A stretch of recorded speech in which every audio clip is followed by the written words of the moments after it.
दोस्तों,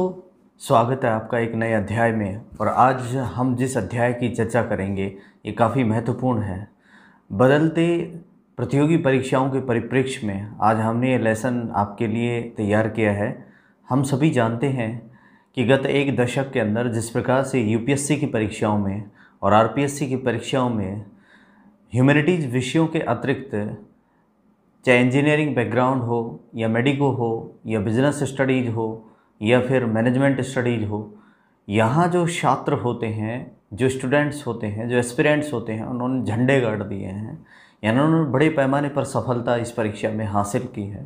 तो दोस्तों, आज हमारा विषय है कि सिविल सेवा परीक्षा और राजस्थान प्रशासनिक सेवा परीक्षा में इंजीनियर्स और अन्य दूसरे ह्यूमैनिटीज़ विषयों को छोड़कर अन्य दूसरे बैकग्राउंड से आने वाले विद्यार्थियों की सफलता का जो रेशो है वो काफ़ी अधिक क्यों है और इतना जल्दी वो सफलता कैसे प्राप्त कर लेते हैं। तो आज हमारा ये वीडियो लेक्चर इसी पर आधारित होगा। तो दोस्तों, विषय है IIT BTech, IIM, medico, business studies वालों को सफलता जल्दी और ज़्यादा क्यों। यानी कि जो हमारी सिविल सेवा परीक्षा होती है और राजस्थान प्रशासनिक सेवा परीक्षाएं होती हैं, आरएएस का जो एग्ज़ाम होता है, इसमें इंजीनियर्स बैकग्राउंड अभी हालिया समय में आरएएस 2018 का फाइनल परिणाम आया है, उसमें भी बहुत सारे इंजीनियर्स ने अपना दबदबा कायम रखा है। साथ ही साथ यूपीएससी में तो हर साल हम देखते रहे हैं, जब से सीसेट लागू हुआ है तब से जो ह्यूमैनिटीज़ विषयों के अतिरिक्त जो बैकग्राउंड वाले जो विद्यार्थी हैं या जो एस्पिरेंट्स हैं, जो आकांक्षी हैं, उन्होंने दूसरे लोगों को काफ़ी पछाड़ दिया है और वो इस जीत की जद्दोजहद में काफ़ी आगे निकल गए हैं। तो दोस्तों, आप सभी जानते हैं कि संघ लोक सेवा आयोग के द्वारा जो भारतीय सिविल सेवा परीक्षा का आयोजन किया जाता है, उसमें आईएएस, आईपीएस, आईआरएस और आईएफएस जैसे मुख्य पद होते हैं। ठीक उसी प्रकार से राजस्थान लोक सेवा आयोग, राजस्थान पब्लिक सर्विस कमीशन के द्वारा जो परीक्षा आयोजित की जाती है, उसमें RAS, SDM, RPS, DSP, RTS, तहसीलदार जैसे मुख्य पद होते हैं। तो दोस्तों, इन दोनों ही परीक्षाओं में, यानी कि जो भारतीय सिविल सेवा परीक्षा है और आरपीएससी के द्वारा आयोजित की जाने वाली आरएएस एवं आरटीएस संयुक्त प्रतियोगी परीक्षा, इन दोनों ही परीक्षाओं के अंदर इंजीनियर्स की सफलता के लिए कुछ उनकी पृष्ठभूमि के कुछ आधार तत्व हैं जिनके कारण वे लोग इन परीक्षाओं के अंदर सफलता के ज़्यादा करीब होते हैं या वे सफलता को जल्दी प्राप्त करते हैं। दोस्तों, एक तो वजह यह भी है, जैसा मैंने शुरुआत में इस लेक्चर में बताया है, कि वर्ष 2010 से, जब से 2010 के बाद में 2011 के इर्द गिर्द जब सीसेट लागू हुआ यूपीएससी में, और 2013 में जब से आरपीएससी में जो परीक्षा पद्धति बदल गई है, क्योंकि इससे पूर्व जो परीक्षा आयोजित की जाती थी आरपीएससी के द्वारा, उसमें वैकल्पिक विषयों का चुनाव करना होता था, लेकिन 2013 के बाद में उन सब चीज़ों को हटा करके मुख्य परीक्षा में केवल 4 जनरल स्टडीज़ के पेपर कर दिए गए, जिसमें पहला पेपर सामान्य अध्ययन का है, दूसरा भी सामान्य अध्ययन का है। इनमें विभिन्न स्टैटिक सब्जेक्ट और कुछ अन्य दूसरे विषयों को सम्मिलित किया गया है जो हमारे मानवीय जीवन के अंदर अभूतपूर्व योगदान देते हैं। ठीक है ना, जैसे मैनेजमेंट है, जैसे बिहेवियर है, जैसे लॉ है, ऐसे सब्जेक्ट को जोड़ दिया गया। और चौथा पेपर जो हमारा लैंग्वेज आधारित होता है। तो जो परीक्षाओं के अंदर बदलाव है, उस बदलाव को भुनाने का कहीं ना कहीं ये कहूँ कि सबसे ज़्यादा फ़ायदा अगर किसी ने उठाया है तो इंजीनियर्स ने, आईआईटीएन ने, बीटेक होल्डर्स ने, या मेडिकल सेक्टर्स के डॉक्टर्स ने, या बिजनेस स्टडीज़ के लोगों ने, जो आईआईएम होते हैं, आईआईएम से पास आउट होते हैं, या जिन लोगों ने एमबीए किया हुआ होता है, वो लोग इसमें निस्संदेह अपनी सफलता जल्दी प्राप्त कर रहे हैं। तो इसका एक कारण है दोस्तों कि यूपीएससी की बात करें तो वहाँ पर सीसेट पेपर का लागू होना, इससे प्रारंभिक परीक्षा जो आयोजित होती है उसमें वे लोग ज़्यादा से ज़्यादा सफल होते हैं, क्योंकि उनकी जो लॉजिकल पावर होती है, जो एनालिटिकल पावर होती है, वो काफ़ी शार्प हो जाती है। ठीक है ना, बीटेक के दौरान, आईआईएम के दौरान, या यूँ कहूँ कि आईआईएम संस्थान के दौरान, ऐसे संस्थाओं के माध्यम से जो वो, चूँकि आप जानते हैं कि उनकी परीक्षाओं का जो ढांचा होता है उसमें IIT, JEE, NEET, CAT, MAT, XIT, MBA, GMAT जैसे एंट्रेंस एग्ज़ाम को पास करके वो आगे बढ़ते हैं। यानी कि इतने कठिन प्रवेश परीक्षाओं को पास करके जब वो इन परीक्षाओं की कसौटी पर आते हैं तो निश्चित रूप से वो प्रीलिम्स एग्ज़ाम के अंदर ह्यूमैनिटीज़ विषयों के या अन्य दूसरे विषयों की तुलना में काफ़ी अग्रिम होते हैं, बहुत तर्रार होते हैं। इसलिए वो सफलता के करीब पहुँचते हैं, या मुख्य परीक्षा में बैठने वाले अभ्यर्थियों में भी उनका दबदबा होता है, उनका जो संख्या बल होता है वह अधिक होता है।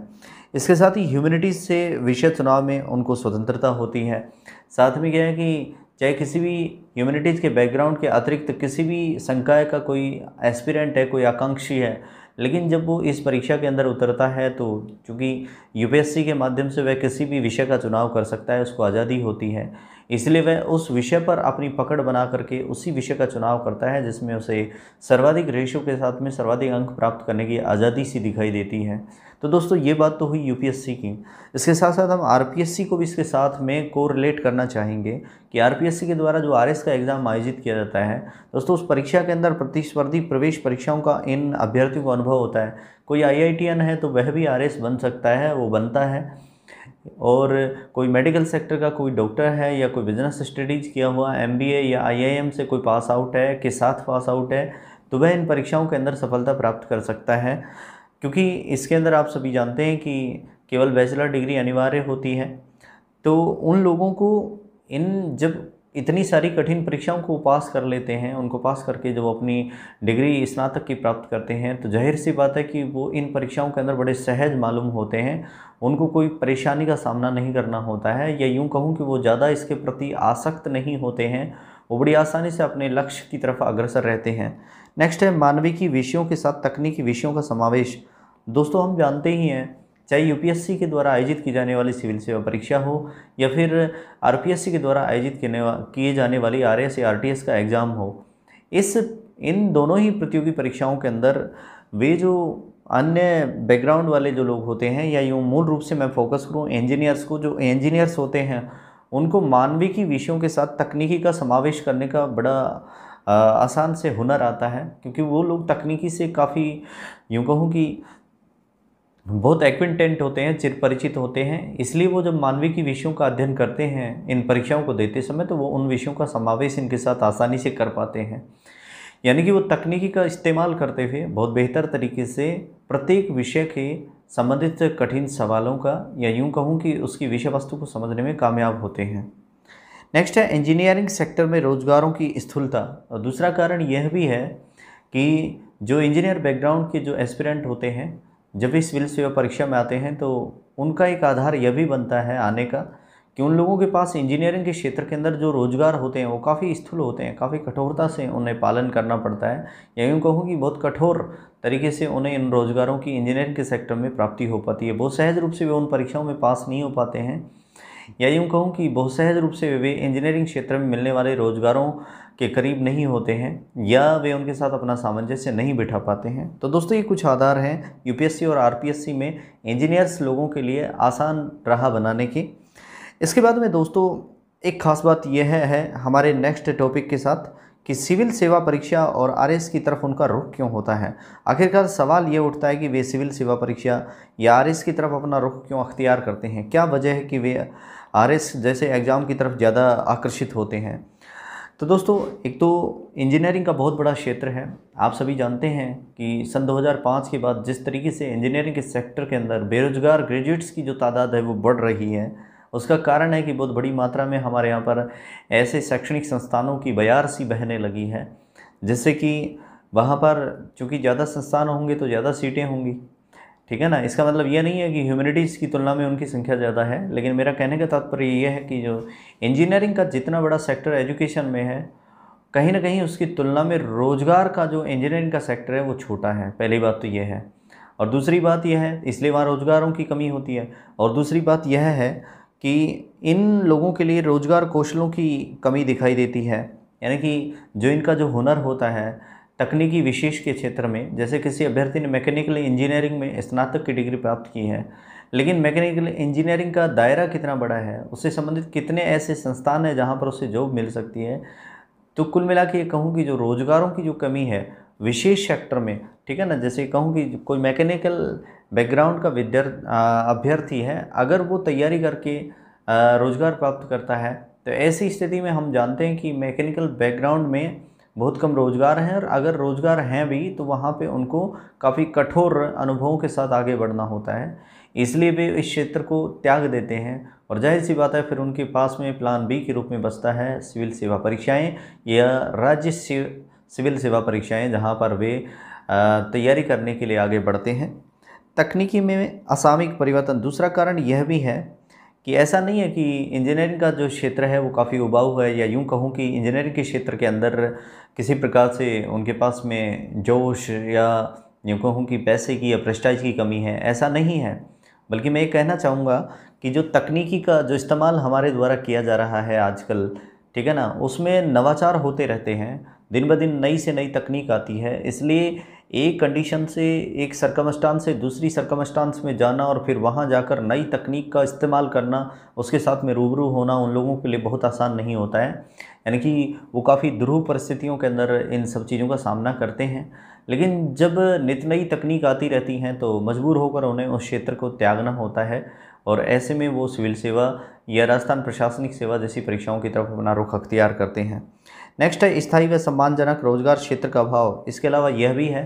कि कोई इंजीनियरिंग का पढ़ा हुआ छात्र किसी कंपनी के अंदर उसे प्लेसमेंट के माध्यम से नौकरी मिलती है तो वहाँ पर उसके लिए कोई जीवन भर का बॉन्ड नहीं होता है। ये यूँ कहूँ कि 60 वर्ष की उम्र तक जैसे सरकारी क्षेत्र के अंदर लोगों को रोज़गार मिलता है, या वहाँ पर 60 साल की उम्र होने तक या 58 वर्ष की उम्र होने तक वो कार्य करते रहते हैं, ऐसा इंजीनियरिंग के क्षेत्र में किसी विशेष तरीके से नहीं अपनाया गया है। इसलिए एक यह भी कारण है कि उन लोगों को एक परमानेंट रोज़गार की ज़रूरत होती है। ऐसे में वे लोग सिविल सेवा परीक्षाओं की तरफ अग्रसर होते हैं। नेक्स्ट है रोजगार क्षेत्र का अभाव। नेक्स्ट है कार्यभार की व्यापकता व अधिकता। दूसरा एक प्रमुख कारण यह भी है कि जिस क्षेत्र के अंदर वो कार्य करते हैं अपनी इंजीनियरिंग के क्षेत्र में या मेडिको के सेक्टर में, वहाँ पर कार्यभार बहुत ज़्यादा है। जैसे मान लीजिए हम उदाहरण के रूप में एक डॉक्टर को लेते हैं, तो डॉक्टर के पास में चिकित्सा के क्षेत्र में हॉस्पिटल में बहुत ज़्यादा काम होता है, बहुत वर्कलोड होता है। इसका मतलब ये नहीं है कि किसी डीएम या एसडीएम के पास काम नहीं होता है, बल्कि इसका मतलब यह है कि वहाँ पर वे सामाजिक सेवा तो करते ही हैं, लेकिन जब वे सिविल सेवा परीक्षाओं को पास करके जब अफसर बन जाते हैं तो ऐसी स्थिति में उनको सेवा करने का एक बहुत बड़ा दायरा मिलता है। डॉक्टर एक हॉस्पिटल के अंदर कुछ लोगों तक अपनी पहुंच बना सकता है किसी क्षेत्र विशेष के अंदर, लेकिन यदि वह सिविल सेवा परीक्षा को पास करके जब एक अफसर बन जाता है तो ऐसी स्थिति में वह विभिन्न क्षेत्रों को हैंडल कर सकता है। विभिन्न क्षेत्रों से वह जो समस्याएँ होती हैं उनका डायग्नोज करके, उनका निदान करके और उनसे संबंधित जो समस्याओं के निराकरण की जो तकनीक है उनको अपना सकता है।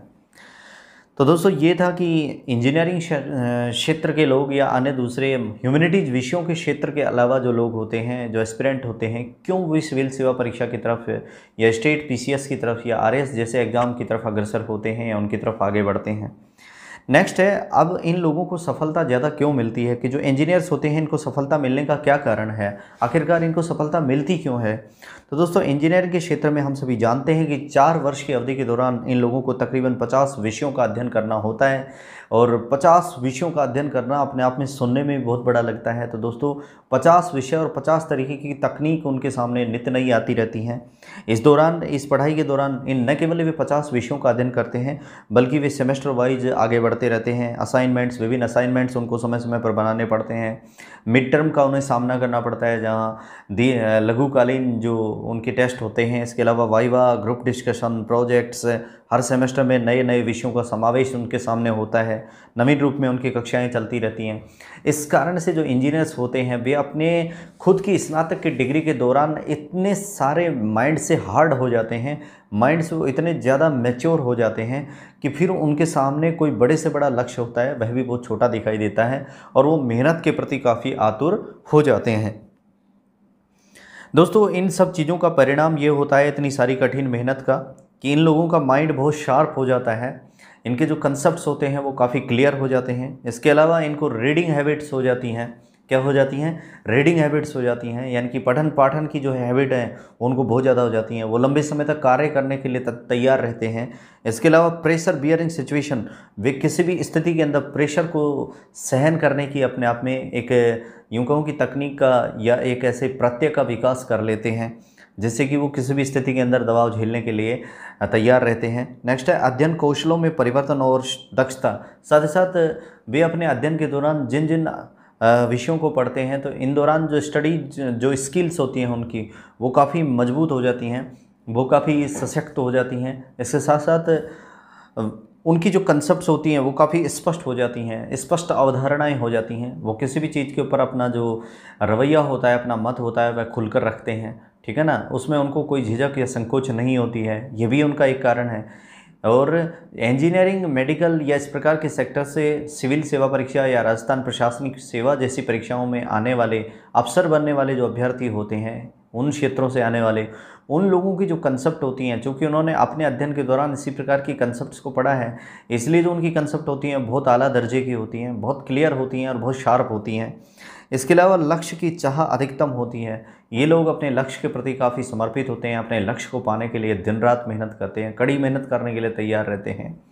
इसके अलावा अपेक्षित परिणाम व सफलता का प्रतिशत अधिकतम, और यही कारण है कि इन सारी चीज़ों का विकास इंजीनियर्स या मेडिकल सेक्टर के डॉक्टर्स या मैनेजमेंट पढ़ने वाले अभ्यर्थियों के अंदर जब हो ही जाता है तो ऐसी स्थिति में ये लोग अपेक्षित परिणाम को भुनाने में कामयाब होते हैं। साथ ही साथ इनका सफलता का जो प्रतिशत है वह निश्चित रूप से ज़्यादा होता है।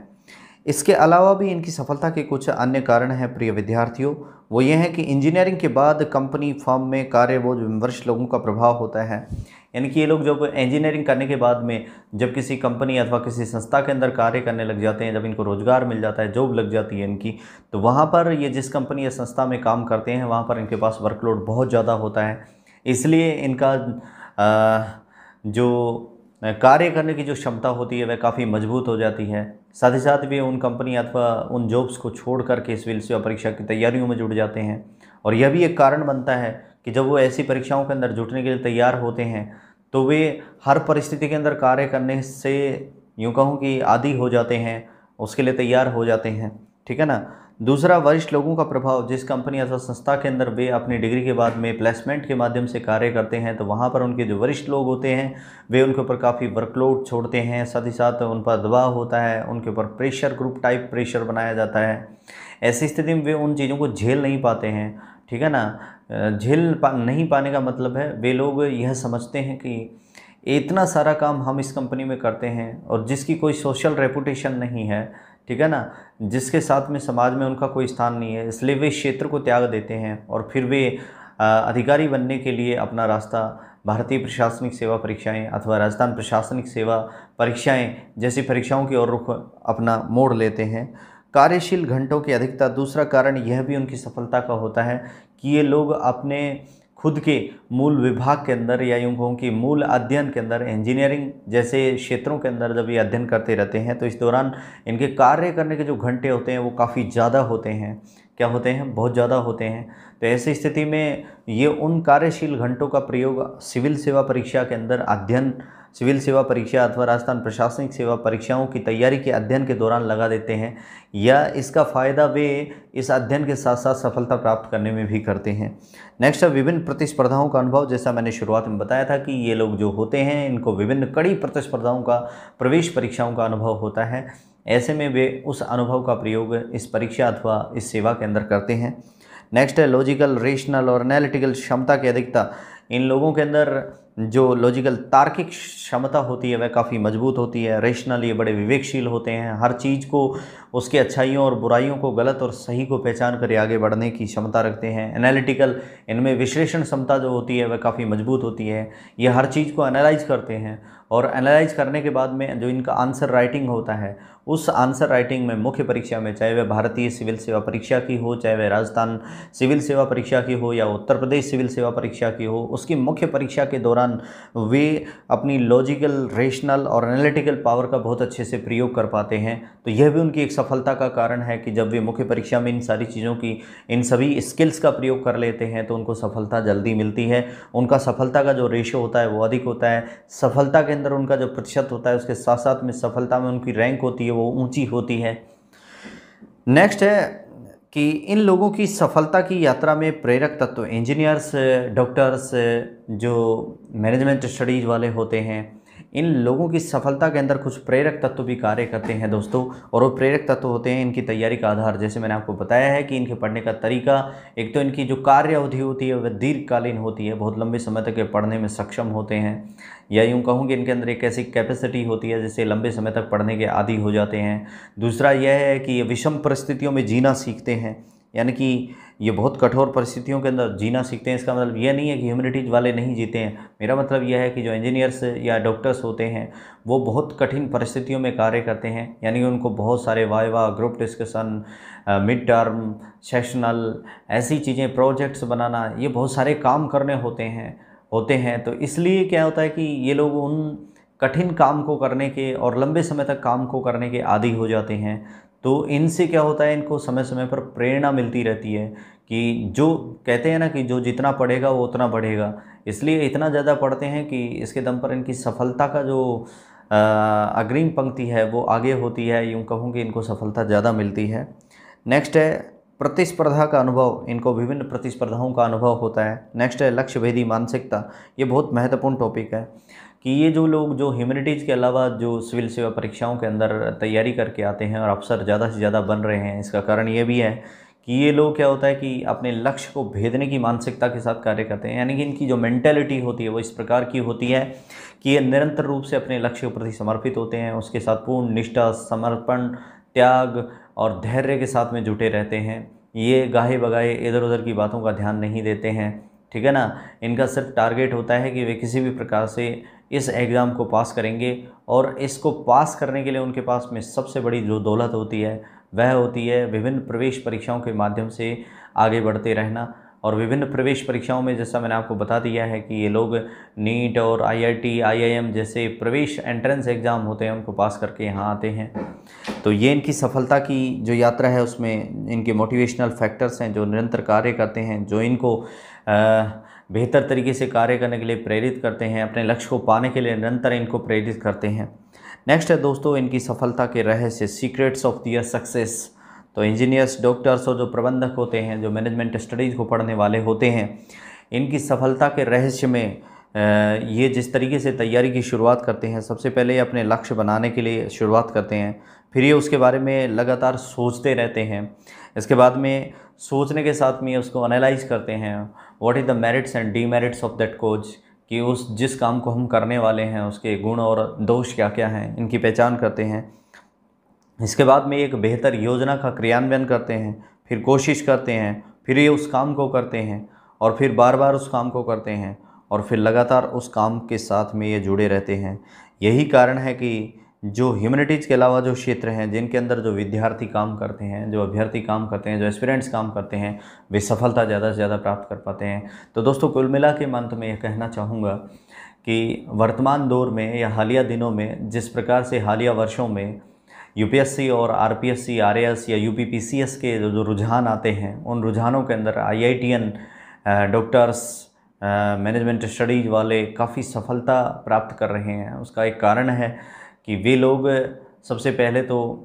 जिन परिस्थितियों के अंदर अध्ययन करके आगे बढ़ते हैं या अपनी स्नातक की डिग्री पास करते हैं, वे काफ़ी ध्रुव होती हैं, मैं संक्षिप्त रूप में कहना चाहूँगा। दूसरा, उनके अध्ययन का जो तरीका होता है, जो उनके द्वारा किए जाने वाले अध्ययन में जो नवाचार होते हैं वो काफ़ी नवीन होते हैं या असामयिक रूप से बदलते रहते हैं, इसलिए उनका फ़ायदा उनको मिलता है, इसलिए वे मानसिक रूप से मजबूत हो जाते हैं।